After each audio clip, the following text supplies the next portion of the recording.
Hello, എല്ലാവർക്കും പുതിയ വീഡിയോയിലേക്ക് സ്വാഗതം. ഇന്നത്തെ നമ്മുടെ റെസിപ്പി എന്ന് പറയുന്നത് നല്ലൊരു അടിപൊളി മസാലയിൽ നല്ലൊരു ചിക്കൻ പരട്ടാണ് കേട്ടോ.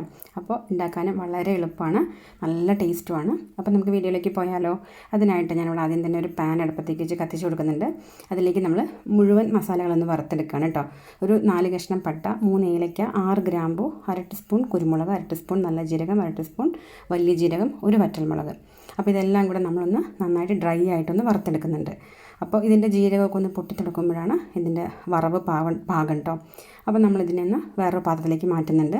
ഇനി അതേ പാനിലേക്ക് തന്നെ ഒരു 1.5 ടീസ്പൂൺ മുളക് പൊടിയും, 1.5 ടീസ്പൂൺ മല്ലിപ്പൊടിയും, ഒരു 1/2 ടീസ്പൂൺ മഞ്ഞൾപ്പൊടിയും, ഇത് മൂന്നും കൂടെ ഒന്ന് ചേർത്തിട്ട് കരിയാതെ ഒന്ന് വറുത്തെടുക്കുന്നുണ്ട് കേട്ടോ.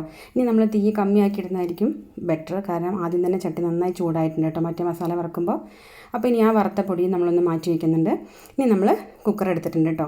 ഇതൊരു 600 ഗ്രാം ചിക്കൻ ഉണ്ട് കേട്ടോ. മഞ്ഞൾപ്പൊടി, കുരുമുളക് പൊടി, ഉപ്പ്, തൈരും കൂടെ ചേർത്ത് തലേദിവസം രാത്രി ഞാൻ ഫ്രിഡ്ജിലെടുത്ത് വെച്ചാണ് കേട്ടോ. അപ്പോൾ നമ്മൾ ആ ചിക്കൻ കുറേശ്ശായിട്ട് എടുത്തിട്ട് കുക്കറിലേക്ക് ചേർത്ത് കൊടുക്കുന്നുണ്ട്. അപ്പോൾ ഇതിൻ്റെ ഈ ബാക്കി വരുന്ന ഈ വെള്ളം ഉണ്ടല്ലോ, അതെടുക്കാൻ പാടില്ല കേട്ടോ, അത് കളയണം. ഇനി നമ്മൾ ആ ചിക്കനിലേക്ക് ഇഞ്ചി വെളുത്തുള്ളി പേസ്റ്റ് 1 ടീസ്പൂൺ ചേർത്ത് കൊടുക്കുന്നുണ്ട്. നന്നായി അരച്ചെടുക്കണം കേട്ടോ ഇഞ്ചി വെളുത്തുള്ളി, അത് 1 ടീസ്പൂൺ ചേർത്ത് കൊടുക്കുന്നുണ്ട്. പിന്നെ ഇതിലേക്ക് നമ്മൾ നേരത്തെ വറുത്തിട്ടുള്ള മസാലയില്ല, അത് പൊടിച്ചെടുത്തത് 1 ടീസ്പൂൺ ചേർത്ത് കൊടുക്കുന്നുണ്ട്. ഇനി ഇതിലേക്ക് നമ്മൾ നേരത്തെ വറുത്ത് മാറ്റിയിട്ടുള്ള മല്ലിപ്പൊടി, മഞ്ഞൾപ്പൊടി ആ കൂട്ടുന്ന ഒരു 2 ടീസ്പൂൺ കുറച്ച് ഇപ്പോൾ ചേർത്ത് കൊടുക്കുന്നുണ്ട്. പിന്നെ ബാക്കി നമ്മൾ പിന്നീട് കേട്ടോ. ഇനി നമ്മൾ നന്നായിട്ട് കൈ കൊണ്ടൊന്ന് തിരുമ്മി യോജിപ്പിക്കുക. നന്നായിട്ടൊന്ന് മിക്സ് ചെയ്തിട്ട് ഇതിലേക്ക് 2 ടീസ്പൂൺ വെള്ളം കേട്ടോ, അത് ആ മിക്സിയുടെ ജാറൊന്ന് കഴുകിയ വെള്ളമാണ്, 2 ടീസ്പൂൺ ഒഴിച്ച് കൊടുക്കുന്നുണ്ട്. എന്നിട്ട് നമ്മൾ കുക്കർ അടച്ച് വെച്ചിട്ട് ഒരു 3 വിസിൽ അടിക്കുന്നുണ്ട് കേട്ടോ. അപ്പോഴത്തേക്കും നമ്മുടെ ചിക്കൻ റെഡി ആയിട്ടുണ്ടാവും. ഇനി ആ പ്രഷറൊക്കെ പോട്ടെ. അപ്പോഴത്തേക്കും നമ്മളൊരു ചട്ടി അടുപ്പത്തേക്ക് വെച്ചിട്ട് 4 ടീസ്പൂൺ വെളിച്ചെണ്ണ ചേർത്ത് കൊടുക്കുന്നുണ്ട്. എണ്ണ ചൂടായി വരുമ്പോൾ അതിലേക്ക് 3 സവോള ചെറുതായിട്ട് അരിഞ്ഞതും, ഒരു 10 അല്ലി ചെറിയുള്ളി കേട്ടോ. ചെറിയുള്ളി ഇനി കൂടിയാലും കുഴപ്പമില്ല, ഒരു 20 അല്ലി ആയാലും കുഴപ്പമൊന്നുമില്ല കേട്ടോ. ഇനി ഉള്ളികൾക്ക് ആവശ്യമുള്ള ഒരു 1/2 ടീസ്പൂൺ കല്ലുപ്പും ചേർത്ത് കൊടുക്കുക. അത് നന്നായിട്ട് വഴറ്റിയെടുക്കുക കേട്ടോ. ഉള്ളിയുടെ ഒരു നിറമൊക്കെ ഒന്ന് മാറി വരട്ടെ. ചെറിയുള്ളി എത്രത്തോളം കൂടുതലാണോ അത്രത്തോളം ചിക്കൻ കറി നല്ല ടേസ്റ്റാണ് കേട്ടോ. ചിക്കൻ പരട്ടായാലും വരട്ടിയതായാലും എന്തായാലും. അപ്പോൾ ചിക്കനിൽ ചെറിയുള്ളി കൂടുന്നത് നല്ല ടേസ്റ്റാണ്. ഇനി ഒരു 4 പച്ചമുളക് ചതച്ചതും ബാക്കിയുള്ള ഇഞ്ചി വെളുത്തുള്ളി പേസ്റ്റ് 1 ടീസ്പൂണും കൂടി ഉണ്ടാവും, അതും ഒരു 1.5 തക്കാളി കട്ട് ചെയ്തത്, ലേശം മല്ലിയില, കറിവേപ്പില, ഇതെല്ലാം കൂടി ചേർത്തിട്ട് ഒരു 30 സെക്കൻഡ് നന്നായിട്ടൊന്ന് വഴറ്റിയെടുത്തതിന് ശേഷം ഒട്ടും വെള്ളം ചേർക്കാതെ ഒന്ന് അടച്ചു വെച്ച് കൊടുക്കുക. അടച്ചു വെച്ചിട്ട് ഒരു 2 മിനിറ്റ് ചെറുതീയിൽ ഇനി ഒന്ന് തുറന്ന് നോക്കുക. വെള്ളം ചേർക്കാതെ നമ്മൾ അടച്ചു വയ്ക്കുന്ന എന്തിനാണ്, തക്കാളി പെട്ടെന്ന് വെന്ത് കിട്ടാനാണ്.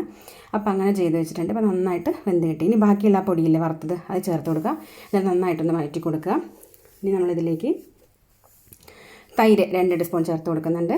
അത് നന്നായിട്ടൊന്ന് വഴറ്റി കൊടുക്കുക കേട്ടോ. ഒരു 30 സെക്കൻഡൊക്കെ ഒന്ന് വഴറ്റിയാൽ മതിയാവും. അതിനുശേഷം നമ്മളൊന്ന് നടുവിലേക്ക് ഇങ്ങനെ കുഴിയാക്കിയിട്ട് അതിലേക്ക് നമ്മൾ നേരത്തെ വേവിച്ച് വെച്ച ചിക്കനിലേക്ക് ഉണ്ട്. ഇത്രയും വെള്ളമുണ്ട് കേട്ടോ ചിക്കനിൽ, അത്യാവശ്യം തന്നെ വെള്ളമുണ്ട്. എന്നാലും ഒരു 2-3 ടീസ്പൂൺ വെള്ളം കൂടിയിട്ട് ഒരു 1/4 ഗ്ലാസ് വെള്ളം കൂടെ നമ്മൾ ആ കുക്കറൊന്ന് ചുറ്റിയിട്ട് ഒഴിച്ചു കൊടുക്കുന്നുണ്ട് കേട്ടോ. അപ്പോൾ ഈ കാണുന്ന വെള്ളം ഒന്നിനി വറ്റി വരണം.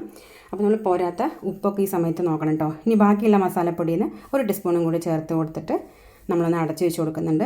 ഇനി നല്ല രീതിക്കൊന്ന് തിളച്ച് വരും. നല്ല ഹൈ ഫ്ലെയിമിലിട്ടിട്ട് ഒന്ന് നന്നായി തിളച്ച് വന്നതിന് ശേഷം തുറന്ന് ഇളക്കിയിട്ട് പോരാത്ത ഉപ്പൊക്കെ ഒന്ന് പാകാക്കി നോക്കിയതിന് ശേഷം അടച്ച് വെച്ച് കൊടുക്കുക. അടച്ച് വെച്ചതിന് ശേഷം ചെറുതീയിൽ ഒരു 5-6 മിനിറ്റോളം വേവിച്ചെടുക്കണം. ആ വെള്ളമൊക്കെ ഒന്ന് വറ്റി നല്ല തിക്ക് ഗ്രേവി ആവണം കേട്ടോ.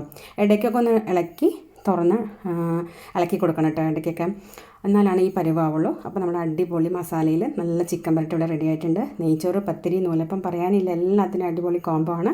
അപ്പോൾ എല്ലാവരും ഈ രീതിക്ക് ഒന്ന് ട്രൈ ആക്കി നോക്കുക. അപ്പോൾ ഇന്നത്തെ എൻ്റെ വീഡിയോ എല്ലാവർക്കും ഇഷ്ടമായി എന്ന് കരുതുന്നു. പിന്നെ എൻ്റെ വീഡിയോ ഇഷ്ടമാണെങ്കിൽ ഒന്ന് ലൈക്ക് ചെയ്യുക, മറക്കാതെ ഒന്ന് സപ്പോർട്ട് ചെയ്ത് കൂടെ കൂട്ടുക. അപ്പോൾ ഒരു അടുത്തൊരു ഉഷാർ വീഡിയോ ആയിട്ട് വരുന്നത് വരെ ഓക്കെ, ബായ്. അപ്പോൾ മറക്കാതെ എല്ലാവരും ട്രൈ ആക്കിയിട്ട് അഭിപ്രായം അറിയിക്കാൻ മറക്കണ്ട കേട്ടോ.